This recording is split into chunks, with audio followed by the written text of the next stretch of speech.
Hi everyone, this is Daleen and I'm back with another video. Kamusta na kayo? Palagi na lang ganito yung intro ko, no? Para kasing, yung upload ko mga once in every 3 months. Pero pagpasensyahan nyo na kasi magulo talaga ang buhay. Masyado tayong busy.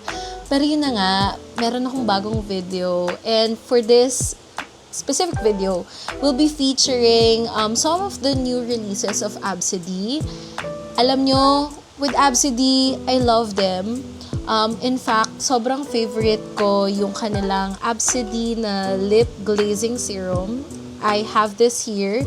It's in the shade Love Bug and you can see how much I love it. Like, ang dugyot niya. But I don't care. I still use this up to this day and super duper love ko to. Pero hindi ito ang topic natin today. So ngayon, ang pag-uusapan natin is yung new releases nila.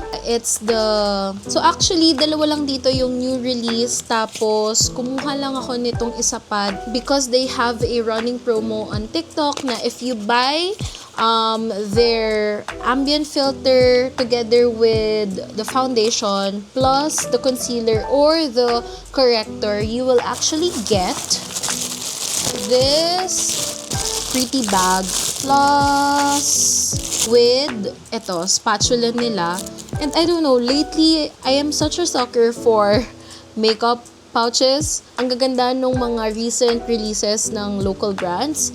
So, yep, nabudol ako because of this one. And you can even turn this to a bag. So, you just have to attach like a strap here. And then you can make this or turn this into a bag. This one is also nice.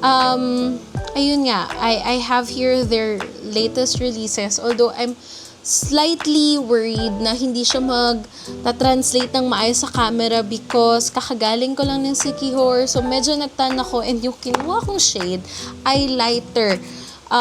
Lighter than my previous shade.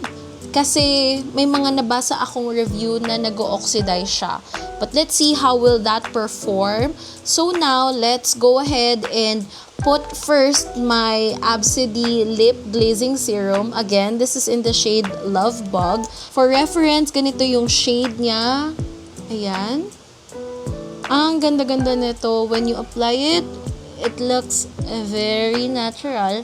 And perfect siya sa mga girls na gustong mag-nourish ng lips pero ayaw yung sobrang lagkit. Ang ganda nito. As in, I love it. So now, maglagay na tayo ng kanilang ambient filter. It's a complexion enhancer and I got the shade Astra. Alam nyo, sobrang love ko yung packaging. Ang syala niyang tignan. It's very premium. So now I understand bakit siya mahal. And when you open it, it looks like this. For reference, ito yung kamay ko. Ito siya. So, ang content nito ay 30 ml. As it says on the box, it's a 5-in-1 complexion enhancer that imparts a sheer veil of tint and a subtle pearlescent radiance of an illuminator. Alam nyo, hindi ko alam bakit ako laging nagpapabudol sa mga illuminator given na sobrang oily ng mukha ko. Hindi ko naiintindihan. Pero alam nyo, one day talaga, ma-achieve ko din yung yung parang subtle glow lang. Hindi ko alam kung kailan yun. Baka kapag 50 years old na ako, kapag hindi na ganun ka-active ang aking oil factory. Pero, while hindi pa natin na-achieve yung araw na yun, dayain na lang muna natin siya sa mga ganitong products. So, ganito yung packaging niya. So, it's a frosted bottle. May weight siya, so it feels premium. And this one, can we talk about how nice of a cap is this? It's, ano ba to? I hope hindi lang siya nadadaya ng ilaw ko, pero it looks like a rose gold. Kung hindi rose gold, it's like light gold. So, ang ganda-ganda niya. Ang perfect niyang isama sa collection. Tapos sa ilalim, you just have the sticker that says ambient filter, the shade Astra, and then complexion enhancer. And now, upon opening, okay, so hindi siya ganon. Twist siya. Upon opening, this is how it looks like. And no cut, nakita nyo na medyo kumalat na siya agad. Okay? Bakit may pagkalat naman agad? Since it's a 5-in-1 complexion enhancer, ito yung mga applications niya. You can use it as a skin tint, as an illuminating primer, as a base customizer.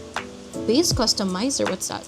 Mix in with your foundation to customize the finish to your liking. Okay. And then as a liquid highlighter or as an illuminating bronzer. You just have to use 1 to 2 shades darker than your skin tone to add a subtle warmth to the skin. Oh, okay. So, kaya lang, kung yun nga, oily ka, baka hindi mag-work to as a skin tint kasi mag-a-add lang to ng shine sa mukha mo. So, why not, let's use it as an illuminating primer pero dun lang sa high points ng ating face para later on, kapag nag-oil up na tayo, hindi siya all over, no? So, we'll put it here, then here, oops, tapos siguro, wag na sa nose kasi yung nose ko ay nako, yun yung pinakamabilis mag-oil up. So, dito lang, 3 highest points ng aking face, and then, I'll just use this brush to nahihirapan na naman tayo magsalita. Ayan, upon blending, wala akong makitang specks of glitter. So, maganda yon. Ibig sabihin, sobrang liliit nung illuminizer niya. So, maganda yon. Lalo na kung ang ina-achieve mo ay parang healthy, glowing skin lang. Yon. Kaya lang talagang the shade is not matching at the moment. Wait lang. Halo natin siya. So, dahil ganyan siya kaputi, meron talaga siyang pigment. So, ingat lang kayo dito, guys. Lalo na kung ayaw nyo mag-disrupt yung inyong base. If you're gonna use it as a highlighter. Yan. Tapos, dadrag ko lang ng kaunti dito sa bridge ng ilong ko. Na hindi naman ganun ka-obvious yung bridge, So, ayan siya. And can you tell a difference? Honestly, hindi ko masabi kung may difference siya, guys. It feels like a serum. Meron siyang moisturizing effect sa skin mo. And that's scary for someone with an oily skin. Kasi it might add up to the oil na meron na tayo sa face natin.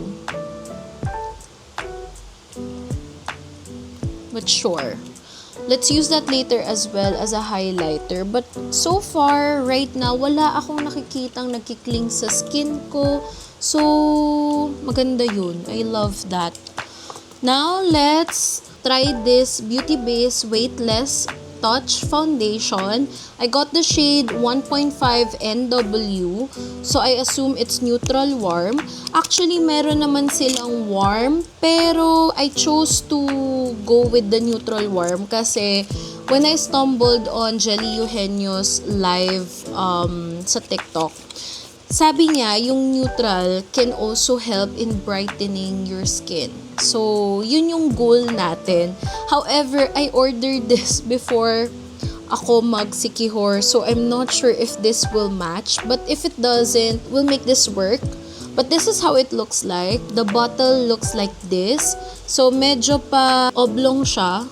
This one has 30 ml and it says to shake well before use. So, let's shake well. And then, it has a pump. Alam nyo, ang pagkakaalala ko nito, medyo mahal to. Kaya, parang na-underwhelmed lang ako sa size niya. Parang ang liit for the price. But, let's see. So, ganito yung kanyang pump. And, let's check the texture. It's very runny. And very light. OMG, kinakabahan ako. Ang puti nito. Pero sige, let's see kung paano natin ito magagawa ng paraan. On one side, I'm gonna use a brush and then the other side, I'll use this one. So, try muna natin here on the left side. It's very thin. We'll use a brush for this side. OMG, ang puti ko. Magmumukha akong espasol dito sa camera.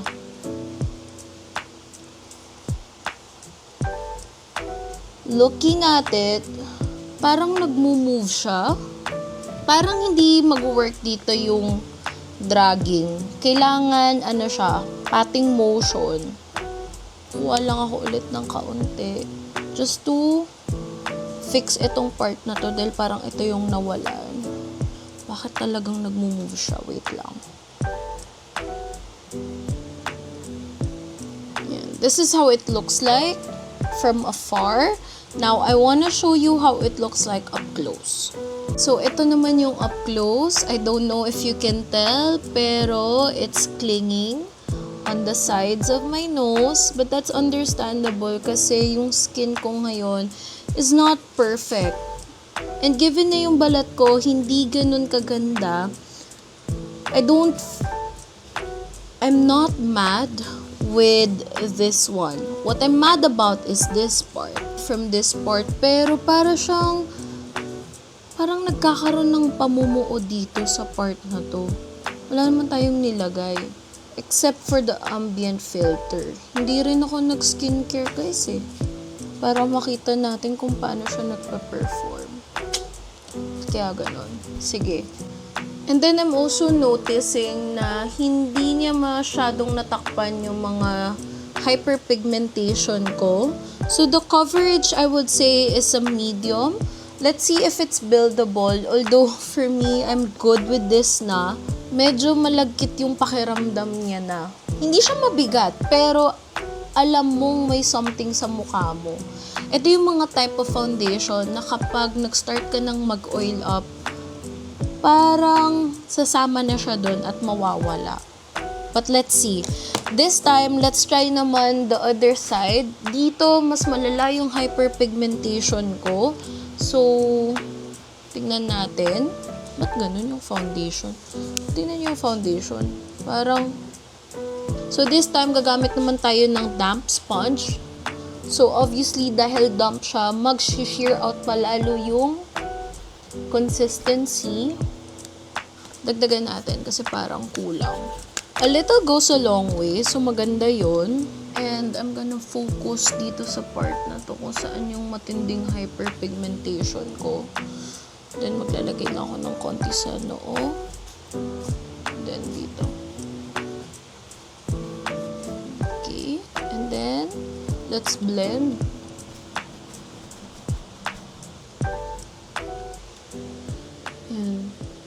So, you can tell naman na na-even out niya yung skin ko. Although this part, yung hyperpigmentation, parang naging ashy siya. But it's not the problem of the foundation kasi talagang maitim yan. So, hindi talaga siya madaling matakpan. Talagang very thin ang consistency nito. Tapos, isi-shear out pa nung damp sponge. So, you definitely need to use a color corrector or concealer. But comparing the two, mas gusto ko yung finish using the damp sponge. Hindi katulad nitong side na to, parang ang daming namuo. And then, sa under eyes ko, ayan, dito sa part na to, namumuo talaga siya. Hindi ko alam kung dahil dry yung under eye ko, but let's see if it can be fixed with this one. Ayan, nabawasan niya naman. Medyo obvious talaga siya. So, hindi ko alam kung magkakaroon ng difference kapag ginamitan ko to ng eye patch like few hours before. But, let's leave it that way. Now, OMG, nakalimutan ko palang i-prep yung kilay ko. So, yung kilay ko, ang gagawin ko, pupunasan ko muna siyang ganyan, no? Baka may mga sumama ng product dyan. And I'm gonna use this Absidy Sculpt and Hold brow gel, laminating brow gel. This is just a clear one. And ang issue ko lang dito, parang whether mauna siya o hindi, nagkakaroon talaga siya ng mga puti-puti. So, the goal or the key is to use less para hindi siya magbuo-buo. Yung laminating power nito, mas okay siya for daily. Kung gusto niyo yung extra hold, yun nga, wag ito kasi may puti-puti siya. Tsaka ang napapansin ko kapag nag-oil up na ako, nawawala na yung pagka-laminated niya. But maganda to on a daily use din. Ipapress ko lang just to help the brow gel as well na makuha yung gusto kong kilay. So, hahayaan ko lang yan ng ganyan. Now, we'll move on to the concealer. For the concealer naman, I also have the shade 1NW. How I wish ang kinuha ko ay darker. Pero yun nga, akala ko kasi aabot to before my trip. So, this is what it looks like. So, frosted din yung lalagyanan niya. Same shade as this one. Ayan. And then, upon opening it, ito nga pala yung may paganito. May pagantong brush. Pero sa totoo, ayoko kasi ng mga ganitong sponge. So, I don't see myself using that. I'm still gonna stick with the doe foot applicator. Which looks like this. Ang nipis. Parang ang nipis nung nung concealer. Parang ang nipis nung doe foot applicator. Sige, so for that, lalagay ko muna siya dito sa kamay ko. Using the same brush. Alam ko malaki to, pero ilalagay ko lang kasi siya sa under eye ko. Using the same brush, I'm gonna use this and focus here. OMG, ayan o. Hindi ko alam kung nakikita niyo, pero nagbuo-buo na siya. Ba't ganun? I can tell na yung foundation na to ay nasa drying. Oh no. Wait. Oh my goodness, ba't ganun? It's a pass. Ang sad. Hindi okay to sa may dry under eye. Hindi hydrating yung concealer. I mean, you can even tell kasi when you drag it, medyo makapal siya. Lang, mahal mo pa naman. Bakit ganun? Parang may tagging yung niya, yung concealer. So, paano na? Saan ko na to ilalagay? Sobrang nipis na nung ginagamit ko kasi parang may emphasize niya yung mga texture ko. Kainis naman eh. Wait lang, ba't ganun ang drying? Alam nyo guys, parang okay to kung gagamitin nyo siya for spot concealer kasi yung consistency niya thick enough kahit manipis lang yung nilalagay nyo. Does that make sense?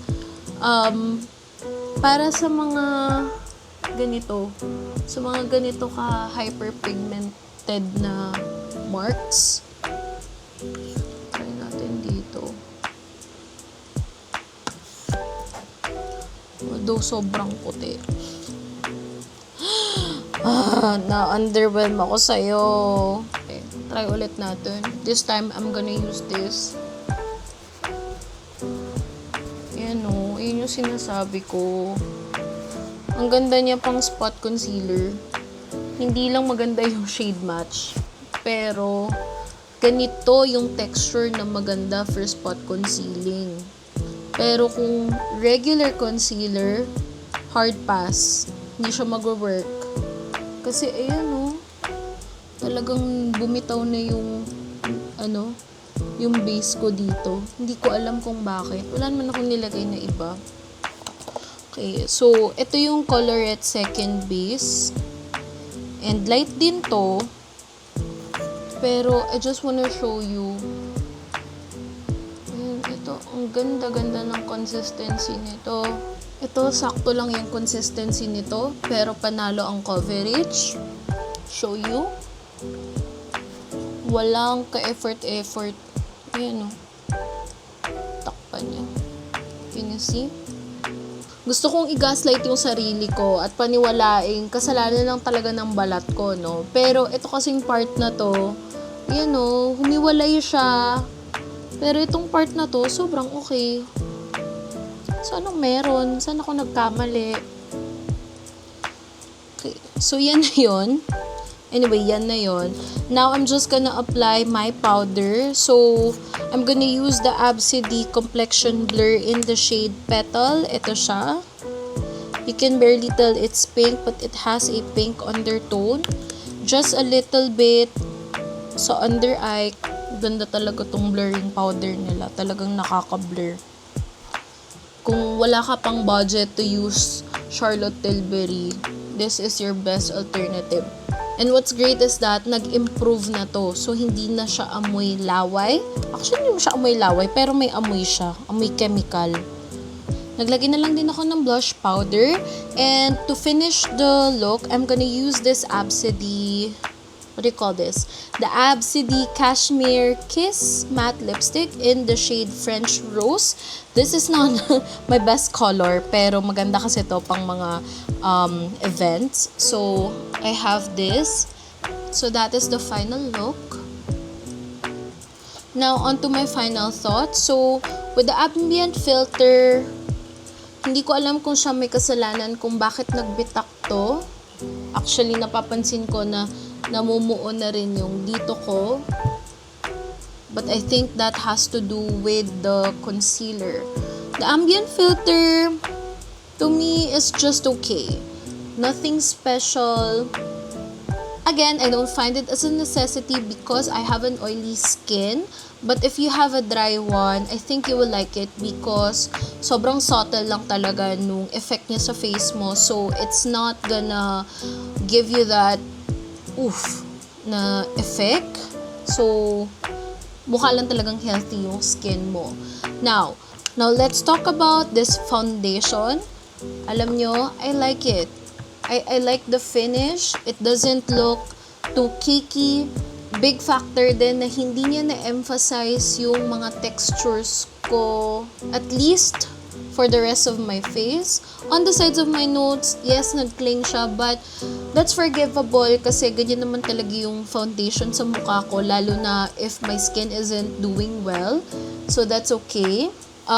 Meron din siyang blurring effect. So, ang ganda niya. However, I just have to remind you that this one has a light to medium coverage. So, if you're somebody like me who has hyperpigmentation, better to use a color corrector or a concealer para mawala siya. Kasi, ayan, hindi niya talaga nakuha yon. On to this. Anong ato? Parang forgettable siya, no? Forgettable siya kasi hindi siya nag-work sa face ko. Upon application, nakita ko how much it clinged on my dry patches. At the same time, parang naglabasan yung mga milya ba ang tawag doon?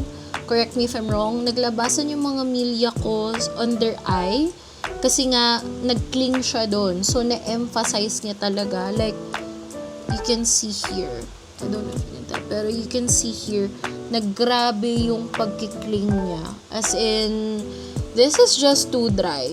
For me, this concealer will work if gusto mo siyang gamitin for spot concealing kasi yung consistency niya is makapal. So, kapag nilapat mo siya, hindi ka maghihintay ng sobrang tagal na oras para mag-settle siya.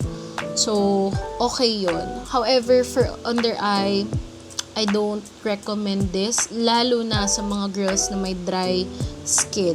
And for the price, it did not reach my expectation. I'm sorry, Absidy, but this is a no. This one, however, I really like kasi the consistency is like a skin tint. Yung lagkit factor niya after application, hindi siya nawawala, but the moment you set it with the powder, it's gonna look really, really nice. It's thin enough to even out your skin. It's not too sheer. It just has the right amount of coverage. So, kung pang araw-araw to, parang it's a yes. Pero mahal siya, guys. So, I think you have to consider really well if this is something na wala pa sa collection nyo, then yes, go ahead and get it. Pero of course, if you find the need to use or to add this to your collection, go ahead. Aside from my under eye, I have nothing bad to say about this foundation. So yeah, that's it for my review. I hope may na-pick up kayo a thing or two on this video. Yun lang. Don't forget to follow me on TikTok, if you want to see more contents about beauty and travel. So yeah, thank you so much and I'll see you next time. Bye!